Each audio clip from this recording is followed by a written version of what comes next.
கரையை அக்கரையாய் தினமும் நினைந்து வழிபடுவோமே.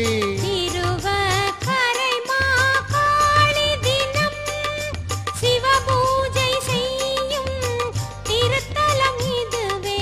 திருவருள் வடிவுடை அம்பிகையை மருவிய சந்திர சேகர சிவனை அருள் நிறை ஞான தமிழ் மழலை திருமுறை ஓதி நலம் பெறுவோமே.